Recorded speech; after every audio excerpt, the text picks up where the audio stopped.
and the sweetest girl like waltzing Matilda, waltzing Matilda. You'll come a waltzing Matilda with me. Over there, send the word over there, that the Yanks are coming, the drums run tumbling everywhere. So prepare, say a prayer, send the word to beware. We'll be over, we're coming over, and we won't come back till it's over there.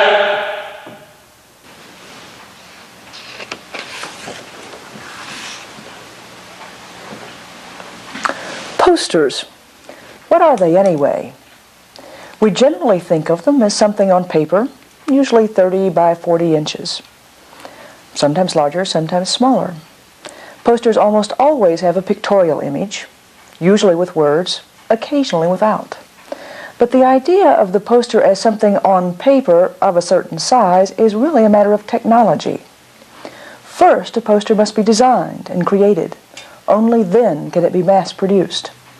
A one-of-a-kind poster is really no different from a one-of-a-kind painting or drawing. But with the invention of lithography by Alois Senefelder in 1799, a great change came to the art of printmaking. It was then possible to make multiple copies of a single work and place them before a mass audience. In war posters, mass art is combined with propaganda, usually of a stereotyped nature. All of us would like to believe that stereotyped propaganda is bad and is only used by the other side. It is never used by our side unless it's about the enemy. Of course, if we think about it, we know that none of this is true. Propaganda is really nothing more than getting you to believe what I want you to believe, and thus all of us are propagandists in some form. And the same is true of posters. In any poster, 3 basic elements are essential for success. First, a poster must promote something. It must have something to sell. It can be a product, an event, or an idea. Second, posters must be easily visible, along the streets, in shop windows, or on public transportation. The poster that is never seen by its targeted audience is worthless. And finally, posters which promote ideas need a cultural iconography, an easily recognizable cultural identity. Let us examine 2 examples of this iconography, liberty and the family. Of all the nations in World War I, the French were generally regarded as the best at poster design. Their success was very likely the result of historical leadership. The French had a long-standing tradition of using the poster to advertise everything from high fashion to burlesque. Added to this was the fact that Paris, for a half a century, had been the art center of the world. The city also had a long tradition of color lithography, a tradition which reached its peak when Henri Toulouse-Lautrec collaborated with Parisian lithographers to develop the numerous commercial posters that are still highly prized for their effectiveness. There was also the influence of the French Revolution. The iconography of revolution and liberty, as presented by the neoclassical artists, became known to every Frenchman and was preserved and expanded over the years. In 1830, in the midst of another wave of revolution, Eugene Delacroix painted his famous Liberty Leading the People. His liberty conveys more powerfully than any other early 19th century painting the political temper of revolutionary Europe. Liberty was a mainstay of French posters during World War I, and liberty images were used in a variety of ways, not just by France, but by all the Western Allies. Some were very much in the Delacroix vein, but others, such as this one from Australia, were merely bad copies of bad copies. At the end of the 19th century, America also embraced the idea of liberty, and of course it was French. The American use of liberty was frequently not well done, nor could it have the same iconographic impact or meaning that liberty had for France. The American liberties were too often too sexy, or simply too young. War posters also made use of other icons, particularly the traditional family relationship.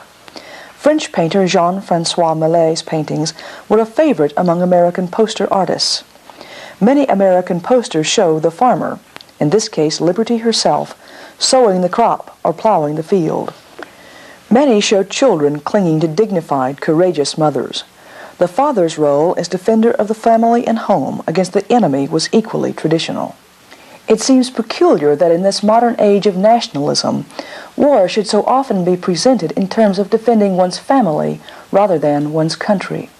This is not to suggest that there were not continual appeals to patriotism, but such appeals usually linked the defense of the nation with the defense of the home. In a sense, the soldier of World War I was exhorted to fight for the icon of the fatherland, personified by the icon of the family. This was because the armies facing one another were no longer made up of mercenaries, but of conscripts drawn from every level of society. These non-professional soldiers had to be given an immediate and personal reason for fighting and dying. This is the Liberty Memorial at Kansas City, Missouri, one of the nation's most famous monuments commemorating World War I. The site was dedicated in 1921. It towers above the downtown skyline and overlooks the city's landmark railroad station. Over on the left is the memorial's museum. Once inside the museum, the visitor is immediately struck by the variety of collections, among them the various war posters which adorn the galleries. But most of the poster collection, some 700 examples of Allied poster art, is not here in the galleries, but down the steps into the archives. In no other period of history were so many posters designed and used, or so many artists engaged in the making of them, than during World War I. Posters, previously thought of as mere commercial advertising, were a more forceful means of nationwide publicity than any other method devised by governments to reach all the people, every day, everywhere. By the time of World War I, the poster had become established as a tool of commerce, as a means of selling soap. Now it had to sell ideas rather than things. On the other hand, while there was already an interest in collecting posters, the pre-war posters were not widely considered real art, and it is perhaps for that reason that they could be so readily adapted to war purposes. Indeed, it might be argued that the war poster is the opposite of art. The purpose of art is to extend the viewer's conceptions of nature and the possibilities of life. The purpose of the war poster is to restrict the viewer's understanding. The successful poster is the one capable of but one interpretation, and an immediate one at that. Certainly this early British recruiting poster, featuring that symbol of the British Empire, Lord Kitchener, with all its wordiness, does not meet that test. But the poster does do one thing, and we see it in the first line. It sets forth the subject of all the war posters: men, material, money, to which we might add a fourth: morale. These became the 4 M's of Allied poster art. And take this poster, as artist Alfred Leet did, chop off the print, pull it out, add a military hat, a pointing finger, and a short slogan, and you have a poster that will be copied in almost every Allied country. We don't want to lose you, but we think you ought to go. For your king and your country will bleed you so. As the British Army depended during the early war years on volunteers rather than a draft, the drive for volunteers went on not just at home, but in the British colonies and dominions, and indeed all over the world.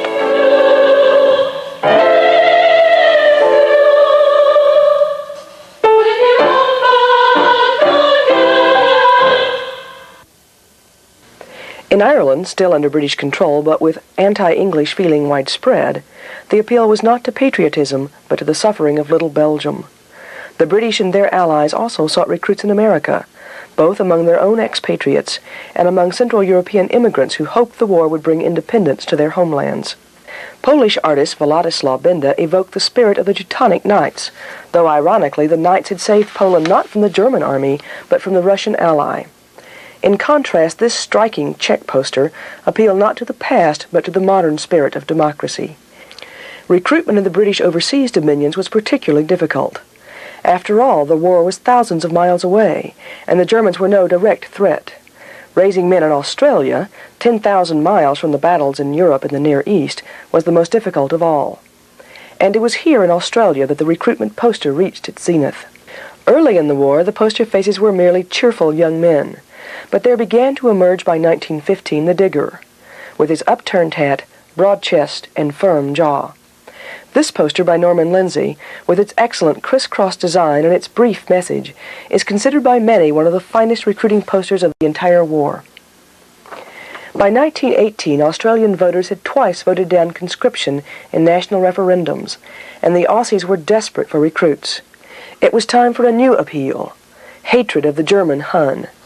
This was an idea that British poster artists had more often suggested than portrayed. When Frank Brangwyn produced this poster in England in 1918, it was withheld from the public as depicting needless violence. But in Australia, Lindsay, in a series of posters for the last Australian recruiting drive, justified a theme of hatred and savagery by remarking, "A country which kills the killer in man will be destroyed by any other country that has preserved the instinct to kill." In this poster, he moved the war from Europe to the Australian homeland by use of the corrugated water tank, a symbol of the outback. The most famous of his posters was this one. It needed no words to explain its message. Perhaps the most interesting thing about the recruitment posters was that while massed defenses made death a way of life on the Western Front, death in the posters regularly happened only to non-combatants, in this case the victims of German submarines, and almost never to the men at the front, who might have a close call, even be wounded, but were seldom killed. In every country, the most persistent appeal for the wartime posters was for money. No nation could pay the enormous cost of this new kind of war, and each had to borrow the last pence or sou from the savings of its people. In Britain, the appeals ran the gamut, from simple patriotism to the spirit of empire, and the model of Joan of Arc, who, incidentally, had saved France from the British, to supporting the boys at the front and investing for one's old age.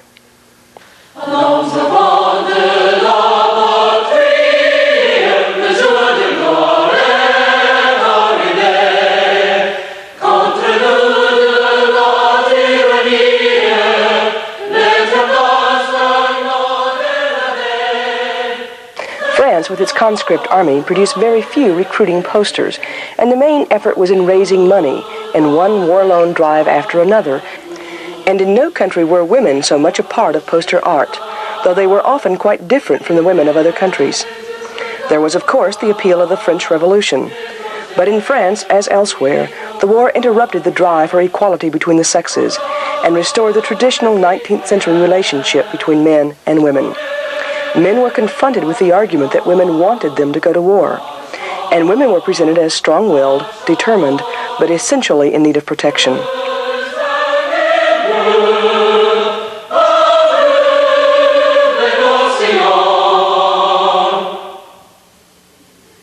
The French did make extensive use of the fighting man motif, not for recruitment, but for raising money and shoring up civilian morale. The posters ranged from cartoon style to this thoughtful poilu, and to reminders that France depended not just on its own men, but those of the loyal French Empire. What nation could doubt victory when it had men like this? This particular poster is generally considered one of the finest examples of French propaganda art. Its French Revolution slogan, "On les aura," "We'll get them," was later used as a symbol of Allied unity. On the Allied home front, aside from providing the money, the primary job was producing and conserving food. This typical English housewife was winning the war in her kitchen, while out on the farm her middle-class counterpart in the Women's Land Army fed the animals. Over in France, peasant women labored at less demure tasks. This particular poster, with its French image, was distributed in French Canada, where citizens might be more willing to support France than Britain. A third task of the Allied home front was to provide the necessary support and relief to all who needed it, from the men at the front to the women in the war factories, the Red Cross workers, and even the animals of war. The primary appeal was for the victims of German, Austrian, and Turkish aggression. It was in these relief posters that we see the first suggestion of what would become the reiterated theme of the barbarian Hun and his allies. Belgium, of course, was the first subject, but soon there were others, among them the Poles, and inevitably those perennial victims, the Armenians. The victims were almost always women and children, even to this Serbian bomb thrower of 14. One of the few Relief for Allies posters which used men exclusively was this appeal for aid to the underfed Russian prisoners of the Germans. As the war dragged on, the enthusiasm and unity of the early years began to break down. There were slackers, profiteers. Radical groups, especially the socialists, began to question the validity of the war itself. At this point, the war on the wall turned more and more to keeping up morale, to keeping the war effort going, and more the theme was the enemy. In the earlier years of the war, the Germans had appeared more as bumblers than as Huns. Gradually, the picture of the enemy changed, as the French sponsored expositions portraying the crimes of the Germans, and the Italians were not far behind. Even when the war was over, the British Empire Union called upon Britishers to remember that, once a German, always a German. By 1917, the Russians had been defeated on the Eastern Front and were soon to drop out of the war. As the Germans concentrated their forces on the Western Front, the Allies were facing defeat. They had but one ray of hope. On April 6, 1917, America at last declared war on Germany. Over there, send the word over there, that the Yanks are coming, the drums drumming everywhere. The American entry sparked a poster campaign of its own, a campaign which saw General John "Blackjack" Pershing leading an American crusade which would, in President Wilson's words, make the world safe for democracy. Till it's over there. Actually, the American response had been a long time in coming. The Allies hoped that it might come as early as May of 1915, when a German submarine sank without warning the British transatlantic liner Lusitania. The Lusitania went down in 18 minutes, with a loss of 1,198 lives, 128 of them American. In response to the Lusitania sinking, preparedness advocates in the United States produced this poster, one of the finest done in America during the entire war period. But President Wilson elected to proceed by diplomacy, and it was not until the end of the year that he dropped his opposition to the preparedness program and moved to increase the American Army. The posters done during the government's preparedness drive were the most out of context of any American posters of the war period. The troops were always in the rear echelons, and the posters carefully avoided any suggestion of European trench warfare, showing instead a semi-tropical desert environment, reminiscent of northern Mexico, where American troops were engaged in a vain attempt to capture the notorious Pancho Villa. Perhaps the government did not wish to offend the anti-preparedness advocates, who took as their anthem the plaintive refrain usually sung by a single female voice. I didn't raise my boy to be a soldier. I brought him up to be my pride and joy. Who dares to place a musket on his shoulder to shoot some other mother's darling boy? When America finally declared war, the song was reissued as, I Didn't Raise My Boy to Be a Coward. And once in the conflict, the American government wasted little time in organizing the war on the walls. As Wilson himself put it, it is not an army we must train and shape for war. It is a nation. On April 13th, just a week after war was declared, the President created the Committee on Public Information, with George Creel as chairman. A major part of the Creel Committee's propaganda effort was the Division of Pictorial Publicity, organized by Charles Dana Gibson, creator of the famous Gibson Girl and the foremost illustrator of his day. Gibson recruited as his associates a who's who of American art: lithographers, etchers, portrait and landscape painters, cartoonists, illustrators, every other aspect of the profession. Many of them had been engaged in selling everything from automobiles to shirts.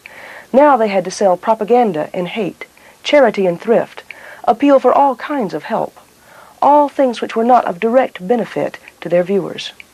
The posters of the Division of Pictorial Publicity reveal much more than the intended message. Designs mirror the social values of the time.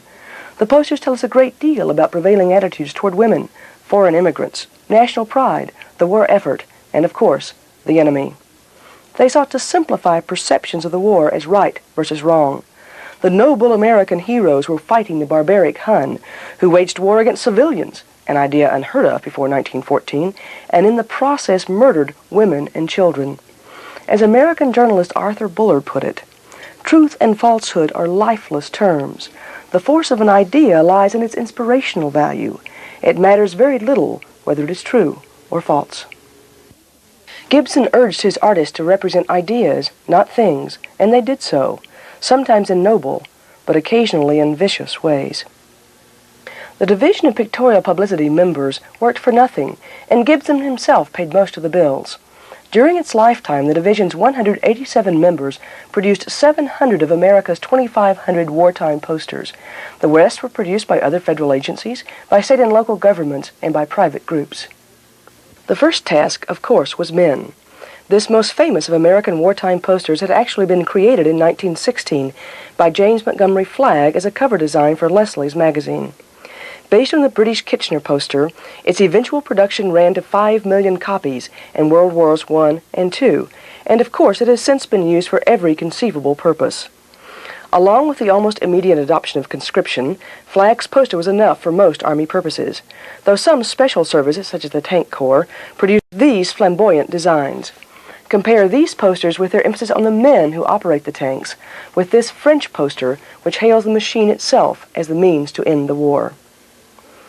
The Navy and its Marine Corps arm continued to depend on volunteers, and this necessitated an extensive recruitment campaign. Some 38 artists worked exclusively for the Navy.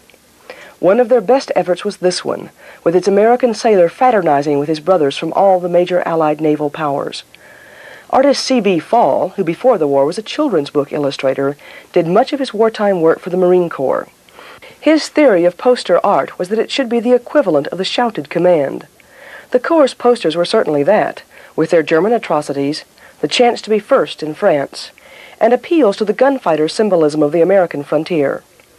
Taken in this context, Howard Chandler Christie's famous Christie Girl looks a little out of place.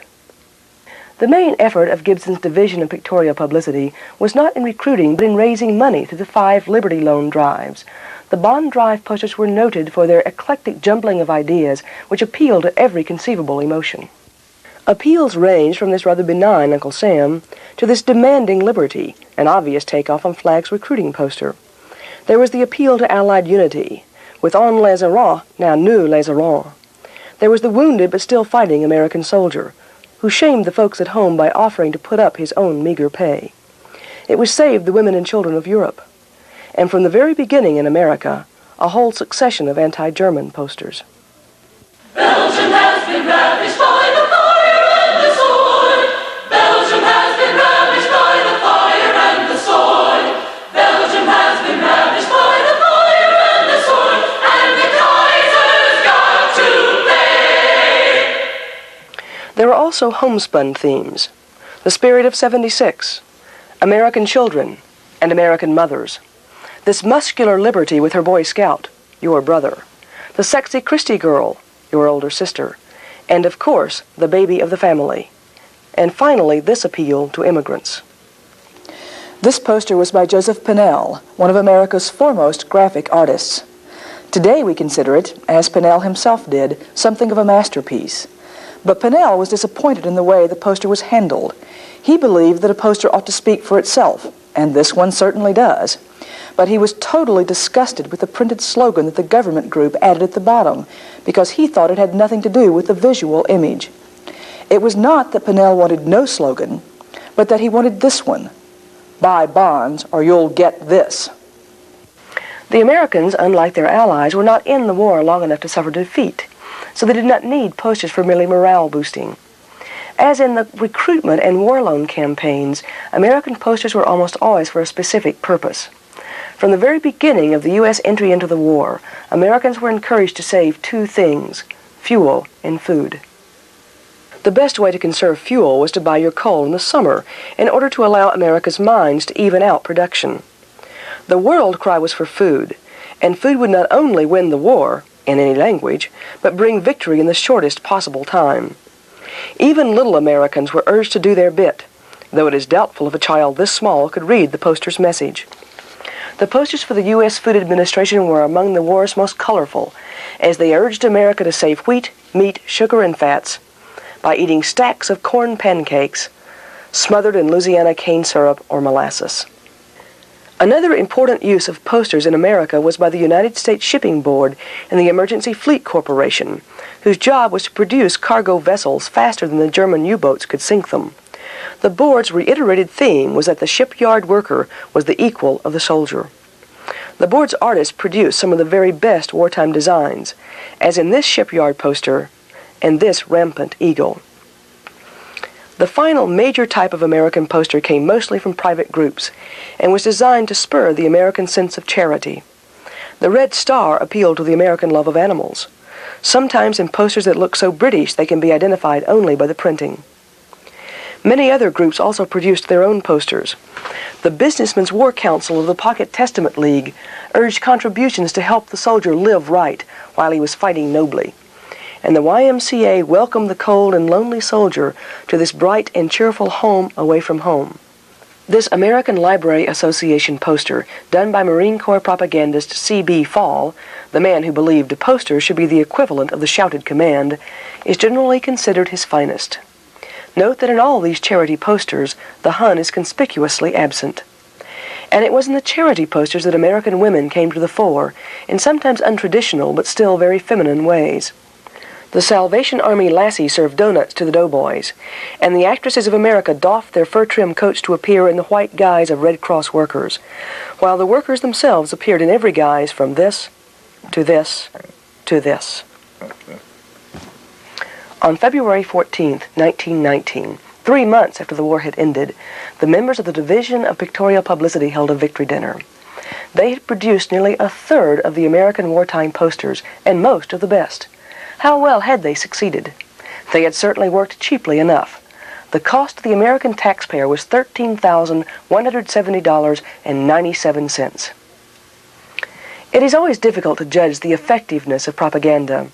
It appeals most to those who don't have to be convinced, and hardly at all to those who don't want to be. But there is one quantitative measure of the Gibson Group's effort, though theirs was by no means the only type of propaganda involved. This was the success of the Liberty Loans. For the first, it was 2 million posters and $3 billion. For the second, it was 5 million posters and $3 billion subscribed in 3 weeks. In 1919, the Victory Loan brought in $6 billion in 10 days.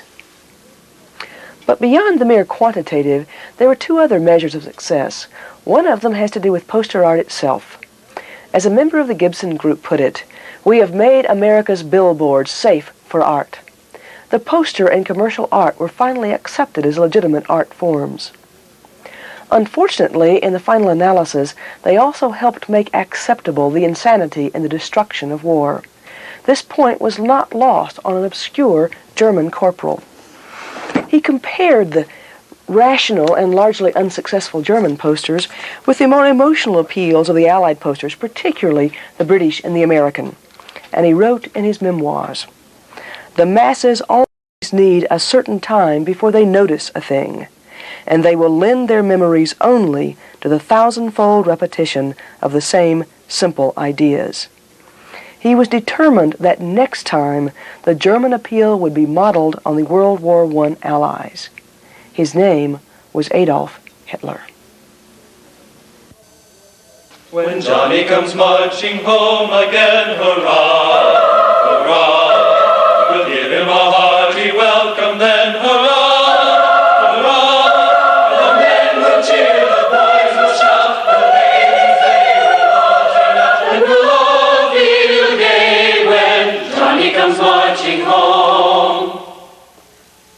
When Johnny comes marching home again, hurrah, hurrah, we'll give him a hearty welcome then, hurrah, hurrah. The men will cheer, the boys will shout, they will all turn out, and we'll all feel gay when Johnny comes marching home.